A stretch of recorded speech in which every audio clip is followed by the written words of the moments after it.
killed Uncle Ben is out there somewhere. And we'll find him.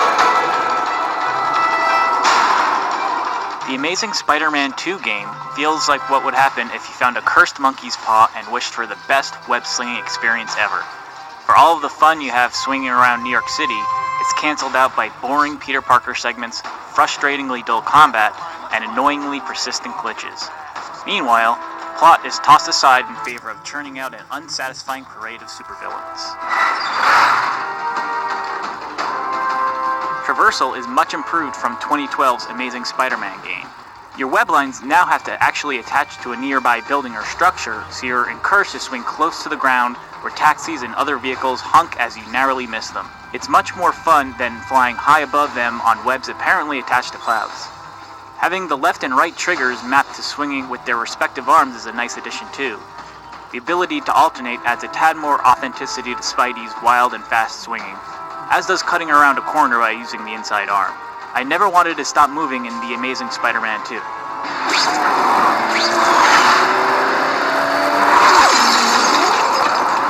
Adding to that feeling is that things aren't much fun once you slow down. Like the last movie tie-in, The Amazing Spider-Man 2 tries to be Arkham Light when it comes to combat, and fails due to its repetitive nature. While Spidey's range for stealth attacks has been increased, the benefit is negated by the guesswork involved in discovering said range, since there is no indicator. When you're inevitably discovered, there's usually not much to winning fights. Button mash the attack button until your Spidey sense tingles, then dodge. If you need to slow an enemy down, spam them with webbing. It lacks the options that makes Batman's combat interesting. The subpar enemy AI comes to light whenever you web dash just a few feet away from a thug. That'll often confound lesser foes, even the ones that accompany bosses. When enemies aren't easily confused, they're straight up broken. You can expect multiple occurrences of thugs walking into walls, or bosses that glitch into game-breaking states. This either renders them completely open to attack or indefinitely invincible, requiring a restart. Missions in The Amazing Spider-Man 2 are significantly shorter than its predecessors, but the running time is roughly the same 7 hours due to undesirable padding. The combat lead up to a boss battle is actually pretty short.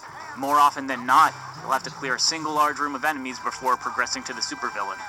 It takes about 15 minutes to beat one, but you'll have to spend another 15 during that mission slowly walking around, taking photos, and searching for items as Peter Parker. The biggest affront in this added time is the interactive dialogue sequences. These are actually consequence-free choices that just determine the order in which questions are asked. Not that it really matters. Where the movies at least make an effort to give you nuanced introductions and unique team-ups, this bland plot throws just about every single one of the 7 supervillains into the fray, individually and without fanfare. You can unlock more backstory via side missions, but they're rarely worth the effort. Nevertheless, you will have to tackle them on occasion, since there are a few instances where the only requirement to progress in a mission is explore the city. The only good ones are the Russian mob hideouts, which are always just the right length and unlock cool new costumes. The Amazing Spider-Man 2 is yet another example of what happens when games are rushed out to coincide with a movie release date. It's especially frustrating because the web slinging really is fun, but developer Beanox wasn't able to keep the momentum going once he hit the ground. The next time there is an Amazing Spider-Man movie, hopefully combat can be brought up to snuff, since there's plenty of promise in the air. For more on The Amazing Spider-Man 2, keep it on IGN.